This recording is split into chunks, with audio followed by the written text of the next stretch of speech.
Yo, what's good YouTube? It's boardzy, and this is going to be one of the final mouse reviews of the year, taking a look at two new mice from Gwolves, the HTX Ultra and the HTM Plus.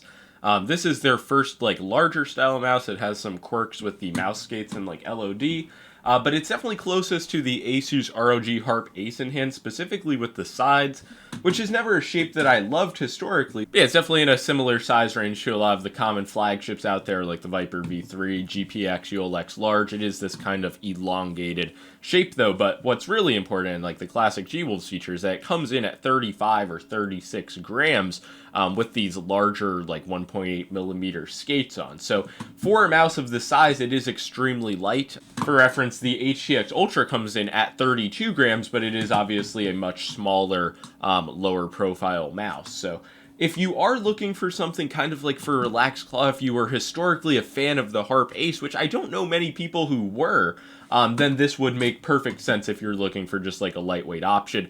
Without the grip tape, with the lack of coating, the golf ball texture, the gunk deposits, specifically on the white version, it really is just borderline necessary to use grip tape, and the Gwolves provides plenty. It's solid. There are lots of options on the market. With the black version, though, you can get away with just using the raw mouse a bit better. But yeah, while on the topic of color, I know they make a transparent blue and a purple colorway as well, but I'm not sure about the quality on those versions. But on this version, despite not being the Gwolves unibody design, there is a bottom plate on this mouse, it does feel very solid. Really, no matter how much pressure I put, it doesn't feel off anywhere. So it does have a very strong feeling. The clicks do have this reduced surface area. You just see how far they go down on something like the Viper V3, but it is cut off towards the top. The only way this kind of impacts me is when I'm just casually browsing. I do this fingertip with my fingers far down, and I did notice at points I was pressing the very bottom of the plastic. But in game, it's not something that I had an issue with, and Gwolves claims it allows them to tune in the click quality much better.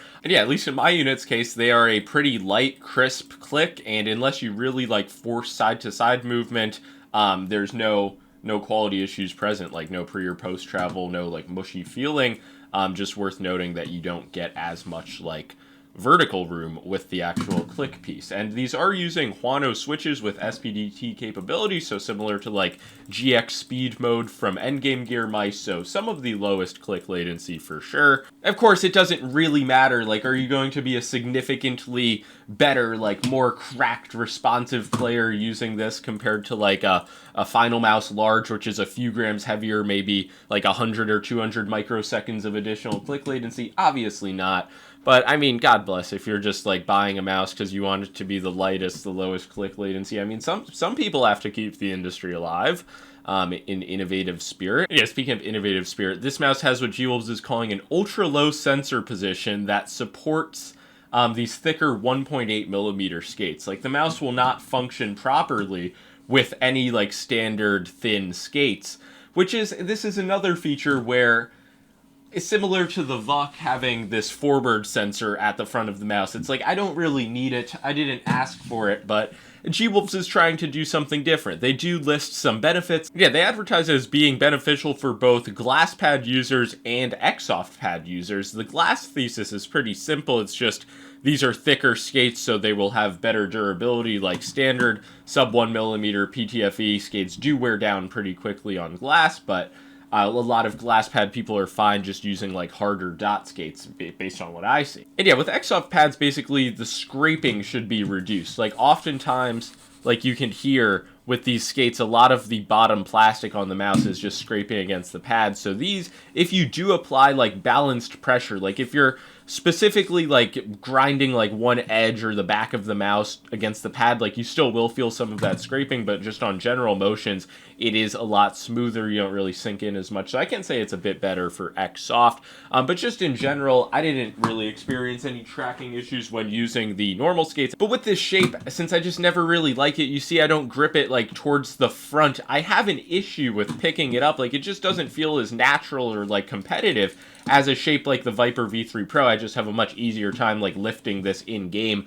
This mouse, it kind of just sits towards the back of my hand. It's just, I really don't like the shape of the hard base, so it's kind of unfortunate that that's what this is based off of. But for those of you who are fine with the shape, I think it's just a solid all-around mouse. One thing I also don't like is the side buttons. They are very wobbly, just like not a high-quality implementation, but so yeah, I would not give this mouse a big recommendation for Fortnite, but for some people who, if you have wanted like the Gwolves experience in a larger form factor, this will get the job done. And yeah, surprisingly, the weight balancing was also like not flawed in any way, despite there not being really anything going on towards the back besides the battery. And yeah, with the battery, it's going to come down to whether you use competitive mode, how high of a polling rate you use. And if you're using like high power draw settings, it will probably last like maybe 4 days on a charge, so don't expect like weeks of consistent use. But yeah, I can't say the battery was really horrible either, and that's about all I have to say for the HTM Plus. It really does fit in that like just slightly smaller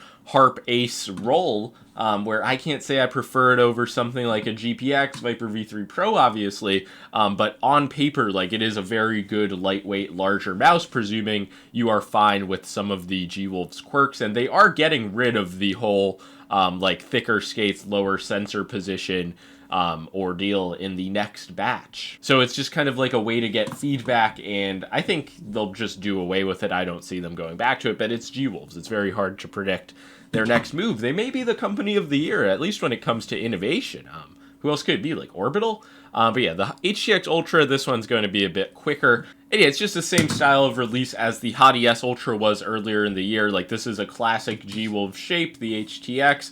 The version I have on hand, the HTX 4K, came in at like 43 grams on my scale, so this is 11 grams lighter. And yeah, this is obviously a pretty big difference. Like, it's the same shape, just much lower density. It's a very effortless mouse. It's a low mouse, and it's just very easy to move around. I was a big HTX shape hater in the past, but I'm not sure, like, something this time around, maybe it's like less aggressively curved towards the middle. I just have a better experience with this like current version of the HTX, even though it is still fundamentally the same design. I just remember in the past I really hated the HTX compared to like the small Final mouse, and nowadays like I still do understand why I prefer the Final mouse, like the flatter sides. But yeah, I mean, I think at 32 grams this is one of the best like small fingertip claw mice on the market. There is the HTX Mini. I have no idea what happened to mine. Not sure if I sold it, like gave it away, if it's just sitting in a box somewhere. Yeah, that also exists if you want something like smaller, thinner, lower than the HTX Ultra. But yeah, honestly, a mouse of this caliber at 140, like you can even save 10 more with a code. I don't think it's really bad all around. Obviously, build quality, you guys know what to expect from Gwolves with their PCB tricks and like the bars of support. So yeah, really strong feeling sidewalls, no issues with like flexing or creaking. The clicks do have this like naked design. You can see like bare plunger. There's no issues with like wobbling, very crisp, light implementation once again with SPDT capabilities. So yeah, all around, this is just like a really good, like top of the line small mouse. Is it so much better than like an ATK F1 Extreme, which can be found like cheaper? No, but I mean, compared to something like a WL mouse small or like a Final mouse small, I think this is, I would just place it in that same category and say if you're somebody who liked the HTX in the past, that you likely will have a good time with this. And the side button implementation is also a bit more like dialed in. Not that I would once again recommend this mouse too much for Fortnite because of how low it is. So yeah, if you're somebody who's bought into the lightweight hype, I can give this mouse a strong recommendation, but I honestly can't say this at 32 grams compared to the ULX Small at 36 was any type of like major night and day difference. But it is crazy like how much ground you can cover in just like such a effortless motion with the HTX Ultra. So it's possible this will be too light for some people, of course, if you're coming from like a larger, more normal size mouse. So just know what you're getting into. The thing with these Gwolves mice is I do like them. Like, they are just more out there. They're not just clones like practically everything that releases, but I don't think I'll really come back to these, specifically the HTM Plus. The HTX Ultra, I might put some grip tape on, maybe even some Gwolves clay, just give it another shot. Like, I do see this being a top small mouse. But yeah, I like Gwolves a lot as a company, but I just never like use their products long term. I don't really know why that is. But if you guys enjoyed this video, make sure to leave a like and subscribe. And yeah, that's going to be all. Peace out.